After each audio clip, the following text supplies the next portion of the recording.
Hey, what's happening? This is Doggone John. If you're new to the channel, I welcome you. This is going to be a little bit of a different kind of episode than I usually do, but I appreciate y'all tuning in and checking it out. So I had a couple of thoughts in my mind lately because I got into some projects like I always end up getting into. As a traveler and stuff, I'm always working on my stuff and kind of maintaining and all that good stuff. So I got on a job in my camper in my truck, and I was thinking to myself, I could do some content and show some tools I find handy and some stuff that I can't live without, right? So let's break it down one by one of these pieces of gear. So as the later months have rolled in here, everybody probably has the same thought, but I need myself a little torch. So this here is a little Sofern, I think it's a Chinese company, but it's a really cheap, easy flashlight that takes AA's, and it's decent. It gets, it throws off enough light that I can do what I need to do, and it's easy to throw in the pocket. I mean, it's very small, and this is one I can't live without. So I got this one in particular because of the clip on there, and it's got the reversible that I can stick on my hat here. If I can get it right. There it goes. So if I'm working on something, I don't have a headlamp, but I have this little torch here, and I can throw that on and focus on my job or whatever I'm getting into. And I'm able to take it off and stick it into different areas of my job area, if it's in a cabinet or if it's underneath a vehicle or whatever I'm getting into, and, have light. So something I can't live without, a little pocket torch. Not a big full size. I'm not going to generalize it as a flashlight in general, but for the most part, I can get everything I need with this little one. It's no bigger than my palm. So that's one item. Another one. Typically when I'm working, a good notebook and a pen are invaluable. So, in the day of phones and everything, and computers and all that jazz, those things are fine, but I retain information a lot better. I have the note for later. In person, I can rip the page out and stick it places anywhere, things like that, and it just kind of keeps me focused. So I grab a pen and a pad almost daily. But on a job site, it's also handy if you're trying to get a part number down or something like that. I like to write it down in there. If I don't do that, I'll just take a photo with my phone, and that will do the job obviously as well too. But I still find it to be an invaluable thing, even in this day and age. The pen is mightier than the sword, they say. So, good tool to have. Now moving on to some actual hand tools here, and I wanted to break this down to just hand tools basically, because power tools are fantastic to have when you have them, but in a pinch, and with my lifestyle, I can't always be charging batteries and things. That if we had a bad solar day, I can't be running the inverter and charging up my stuff because I was using it like crazy on something. So I like to have alternatives, some backups, and some hand tools, stuff like that. So I'm just gonna break down. I've got let's see, 1, 2, 3, 4, 5 items here. So we'll go with the smallest first, I guess. Yeah, weird item, right? So this is just a little wire brush. It's actually for cleaning golf clubs, but I found it somewhere in a mess of tools, and I can't honestly remember where it came from, but it's come in handy a ton. So a lot of the time I'll end up doing some electrical work, and this is usually great for battery lugs and terminals and stuff like that. I find this invaluable in that way.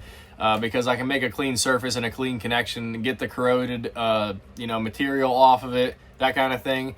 And this is just a cheapy little golf brush that you don't need to spend a ton of money on or anything like that, or get anything massive. A lot of wire brushes are also yay big, or somewhere in there.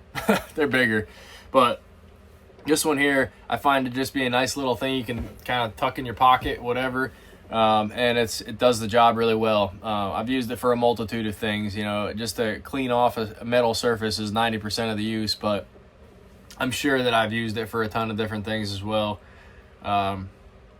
Anyway, yeah, I think it's a worthwhile little investment, or go to a thrift store, find something similar for cheap. I'm sure you could probably find one off an old golf bag at a Goodwill or a whatever, Salvation Army. I like it. Next item in another size order is a screwdriver. Now this is a little ratcheting screwdriver from Milwaukee.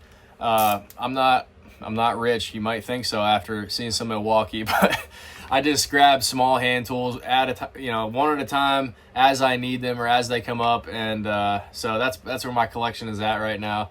But this little ratchet screwdriver I find really handy. I never owned one before, but it was a worthwhile upgrade. So I take this a lot of the time. Also, another thing you just tuck in the vest or tuck in your pocket. When I was doing maintenance at the park when I worked at, it was a campgrounds cabin facility. I had a list of tools I would throw in my pocket every single day that I used. I'm talking every single day. This is one of them, a ton. The park had been maintained by tons of people over the years. It was from the 60s originally. So you got screws and bolts and all kind of stuff. That's all different. And you don't know what you're going to need. So one advantage of having this is easeability. When you're taking screws in and out, if they're really tight or if they're, wore in there, rusted, whatever, this is great to be able to bear down because you don't have to constantly be shifting your hand to keep doing it. You can bear down the pressure, keep pressure on it and get it out or put it in, whichever. And I find that really useful. You can pull the bits out, and then in the back here is all the extra bits. So I find that really, really handy. As you can see, I use my bits quite a bit. Some of them are all beat up. It's not a weird day for me to have to use it for square or star or, your standard Phillips flathead stuff. All kind of different deals most of the time. So worthwhile investment, I'd say. I don't think it was much more than $15 or something like that. And it's a great tool to tote along. There's one thing I'd like to upgrade eventually is these bit right here, bit extensions. So this is the short one, and I find it's great for most things, but there are occasionally some areas where I need to get it, into a smaller area, and the extension that they make would be handy. It'll take it to about here or so.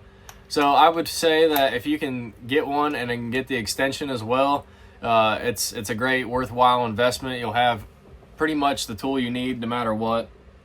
You're not going to be drilling new screws or anything in, but you'll be able to disassemble and put things back together easily, I would say.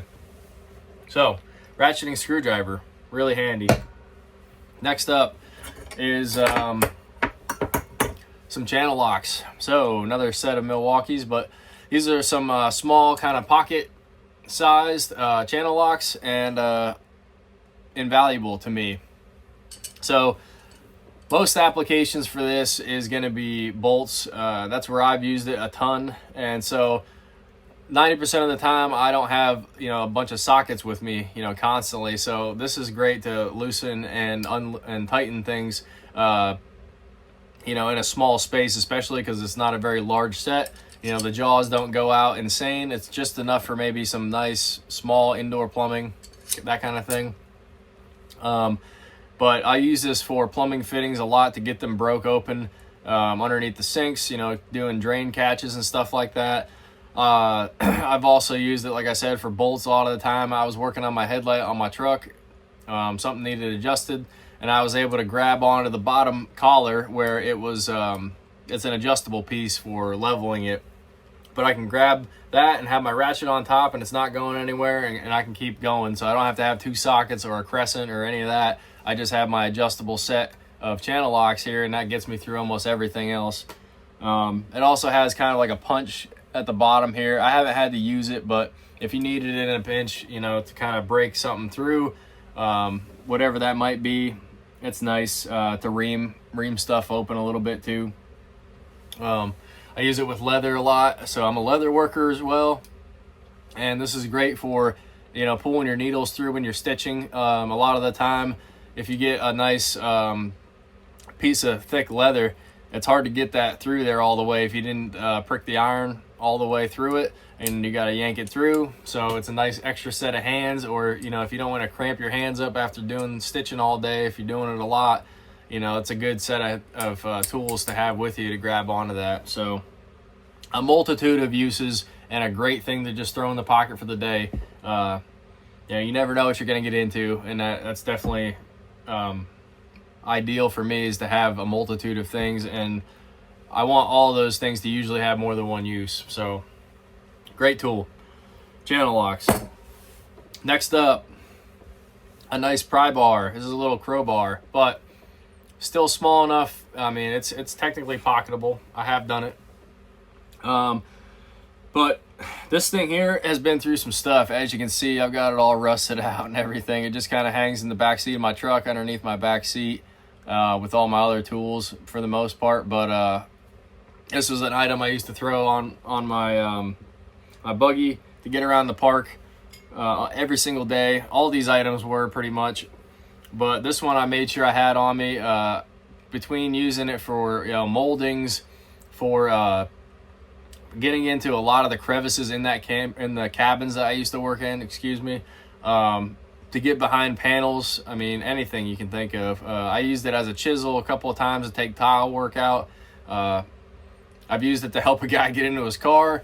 He actually locked himself out, and you know, I can't say it didn't do some damage to the car, but he got in it again. He was able to pry it out, the door just a hair enough that he could get in there and unlock it through the door jamb. So that was nice. I've also used it to fix a car one time. A girl had drove into the park and took a turn too sharp and kind of just wedged. It was a piece of fencing post that was layered up for a retaining wall, basically, and she drove into it in the side of her car making the turn and couldn't open the other side of the door. So I ended up having to get in this and fabricate the door back together.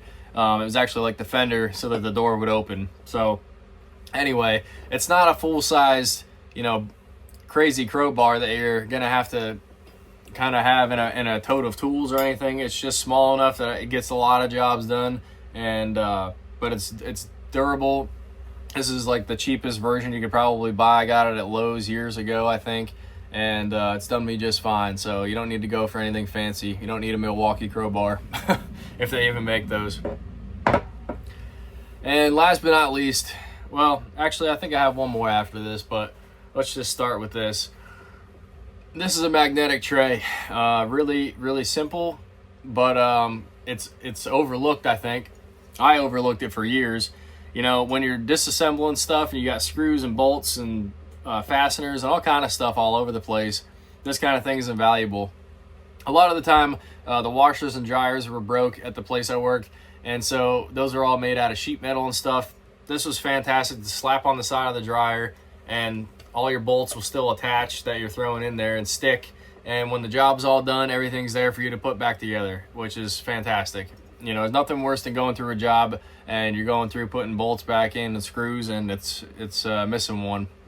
That always sucks. You know, wasting time, and you know, obviously it takes away from the structural integrity of it. But anyway, totally love this thing. Not only with the washers and dryers, but a lot of the times when I'm underneath my camper, this will slap up on the frame, and I can be taking bolts out, or I could be working on whatever it is, the stabilizers, different things, and slap those up in there, and it'll stick upside down. So handy thing to have in any space with you. I've used it on my truck plenty of times as well. Take some oil out, do oil changes and stuff. This is great to slap somewhere and make sure you don't lose like the plug or something like that. Yeah, can't recommend it enough, and it's super cheap. This is a Pittsburgh Harbor Freight version. I probably grabbed it at checkout actually for like a couple bucks, but it's seen some use, as you can see, over the years. So, and I guess one last thing. Most of the my channel is made up of this stuff, but I can't go my day without having a pocket knife. So I take me a slip joint pocket knife, or a fixed blade, or a folder, anything. I have a whole variety of stuff, but I use these just as much as I use my tools sometimes. I don't always have these items on me, so it's nice to have just kind of like a nice little pocket tool like this. So I'll take my pen blade of my my old slip joint here occasionally and take out outlets, you know, on the walls, or if I need to get into a panel. Some of the locks on campers actually, like the outside locks, I think it's for my outdoor shower. You can actually stick a knife in there and twist it and open it up. So if you need to get to the shower, wash something off, it's nice to have that, and you can lock it back up, stuff like that. The main blade, or, you know, if you got lunch, of course, on a job site, you're gonna need some lunch, right? So it's great to have something to cut your food up, or whatever. I also, you know, when I was getting into my job the other day underneath the camper, I had to end up cutting into my underbelly, which is corrugated plastic. It's basically the same thing as like how cardboard is, double layer. And if you got a nice sharp edge on there, you know, it's easy to just slice right through that. And that's what I ended up having to do. I cut back some and made made a new outlet for the wiring to come down out. So I put a new piece of it's basically HVAC sheeting to keep the underbelly from falling down. I used to have issues with it. We've tore it out, and ever since then it likes to come loose on us from the wind and stuff driving down the road. So it was an invaluable little repair. I just took some sheet metal, put it underneath of the front there, and it keeps all the belly and everything in and nice and contained, and keeps the critters out, hopefully. But yeah, I think that's gonna about do it, y'all. So I appreciate y'all watching. If you came in this long, this is a lengthier video, so I appreciate you watching. And I think I'm gonna check out. These are some tools I can't live without. So I hope that some of this here was new for you, or it inspired you to grab something for your daily kit of tools. And yeah, I guess we'll see y'all in the next one. If you like this video, like it, comment down below, let me know what you thought about it, the tools, or, you know, whatever. And we'll see y'all in the next one. This is Doggone John, out.